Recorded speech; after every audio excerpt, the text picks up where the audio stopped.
Hi hello ನಮಸ್ತೆ ಮಧುರಾ ಚಾನಲ್ಗೆ ಸ್ವಾಗತ. ಇವತ್ತೊಂದು ತುಂಬಾ ಸಿಂಪಲ್ ಆಗಿರುವಂಥ ರೆಸಿಪಿ ಗ್ರೀನ್ ಚಿಕನ್ ಮಸಾಲ ಡ್ರೈಯನ್ನು ಹೇಗೆ ಮಾಡೋದಂತ ತೋರಿಸ್ತಾ ಇದ್ದೇನೆ, ಬನ್ನಿ ನೋಡೋಣ. ಇದಕ್ಕೋಸ್ಕರ ನಾನು ಮೊದಲಿಗೆ ಒಂದು ಮಿಕ್ಸಿ ಪಾತ್ರೆಗೆ 2 ಹಸಿಮೆಣಸನ್ನು ತೆಗೆದುಕೊಂಡು ಕಟ್ ಮಾಡಿಕೊಂಡು ಸೇರಿಸ್ಕೊಳ್ತಾ ಇದ್ದೇನೆ.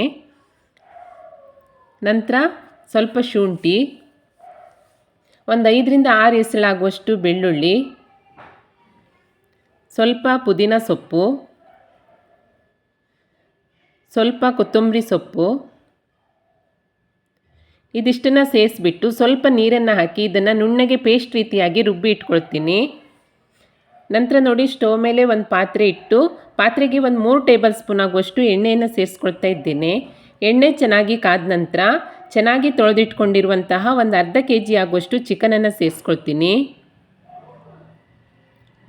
ನಂತರ ಇದಕ್ಕೆ ಒಂದು 1/4 ಟೇಬಲ್ ಸ್ಪೂನ್ ಆಗುವಷ್ಟು ಅರಿಶಿಣ, ಹಾಗೆ ರುಚಿಗೆ ತಕ್ಕಷ್ಟು ಉಪ್ಪು, ನಾವು ರುಬ್ಬಿ ಇಟ್ಕೊಂಡಿರುವಂತಹ ಪೇಸ್ಟು, ಇದ್ರ ಮೇಲೆ 1 ಟೇಬಲ್ ಸ್ಪೂನ್ ಆಗುವಷ್ಟು ಗರಂ ಮಸಾಲ, 1 ಟೇಬಲ್ ಸ್ಪೂನ್ ಆಗುವಷ್ಟು ಧನಿಯಾ ಪುಡಿ, ಒಂದು 1/4 ಟೇಬಲ್ ಸ್ಪೂನ್ ಆಗುವಷ್ಟು ಪೆಪ್ಪರ್ ಪುಡಿ, ಇದಿಷ್ಟನ್ನು ಸೇರಿಸ್ಬಿಟ್ಟು ಒಂದು 2ರಿಂದ 3 ನಿಮಿಷ ಚೆನ್ನಾಗಿ ಮಿಕ್ಸ್ ಮಾಡ್ಕೊಳ್ತೀನಿ. ಮಿಕ್ಸ್ ಮಾಡಿ ಆದ ನಂತರ ಇದಕ್ಕೆ ಲಿಡ್ಡನ್ನು ಮುಚ್ಚಿ ಮಧ್ಯಮ ಉರಿಯಲ್ಲಿ ಒಂದು 15 ನಿಮಿಷ ಚಿಕನನ್ನು ಬೇಯಲಿಕ್ಕೆ ಬಿಡ್ತಾ ಇದ್ದೇನೆ. ನೋಡಿ, 15 ನಿಮಿಷದ ನಂತರ ಚಿಕನ್ ಮಸಾಲೆ ಜೊತೆ ಚೆನ್ನಾಗಿ ಬೆಂದಿದೆ. ನಿಮಗೆ ಗ್ರೇವಿ ಬೇಕನ್ನೋ ಹಾಗಿದ್ದರೆ ಇವಾಗಲೇ ನೀವು ಸ್ಟವನ್ನು ಆಫ್ ಮಾಡ್ಕೊಳ್ಬೋದು. ಸ್ವಲ್ಪ ಚಿಕ್ಕದಾಗಿ ಹೆಚ್ಕೊಂಡಿರುವಂತಹ ಕೊತ್ತಂಬರಿ ಸೊಪ್ಪನ್ನು ಸೇರಿಸ್ಬಿಟ್ಟು ಚೆನ್ನಾಗಿ ಮಿಕ್ಸ್ ಮಾಡ್ಕೊಳ್ತಾ ಇದ್ದೇನೆ. ಗ್ರೇವಿ ಬೇಡ, ಫುಲ್ ಡ್ರೈಯೇ ಬೇಕಂತ ಹೇಳಿದರೆ ಇನ್ನೂ ಒಂದು 5 ನಿಮಿಷ ಚೆನ್ನಾಗಿ ಬೇಯಿಸ್ಕೊಂಡ್ರೆ ಫುಲ್ ಡ್ರೈ ಆಗುತ್ತೆ.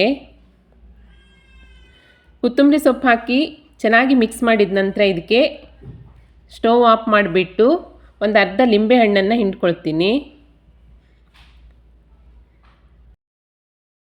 ಲಿಂಬೆ ರಸವನ್ನು ಸೇರಿಸಿದ ನಂತರ ಚೆನ್ನಾಗಿ ಮಿಕ್ಸ್ ಮಾಡಿಕೊಂಡ್ರೆ ರುಚಿಯಾದ ಸಿಂಪಲ್ಲಾಗಿ ಮಾಡ್ಬೋದಾದಂತಹ ಚಿಕನ್ ಗ್ರೀನ್ ಮಸಾಲ ಡ್ರೈ ರೆಡಿಯಾಗುತ್ತೆ. ತುಂಬಾ ಚೆನ್ನಾಗಿರುತ್ತೆ, ತುಂಬ ಸಿಂಪಲ್ ರೆಸಿಪಿ. ಖಂಡಿತ ಟ್ರೈ ಮಾಡಿ. ಇಷ್ಟ ಆದರೆ ಲೈಕ್ ಮಾಡಿ, ಶೇರ್ ಮಾಡಿ, ಕಮೆಂಟ್ ಮಾಡಿ. ಹಾಗೆ ಹೊಸದಾಗಿ ನಮ್ಮ ಚಾನಲ್ ನೋಡ್ತಾ ಇದ್ದರೆ ಸಬ್ಸ್ಕ್ರೈಬ್ ಮಾಡ್ಕೊಳ್ಳಿ. ಸಿಗೋಣ ಮುಂದಿನ ರೆಸಿಪಿಯಲ್ಲಿ. Thank you for watching.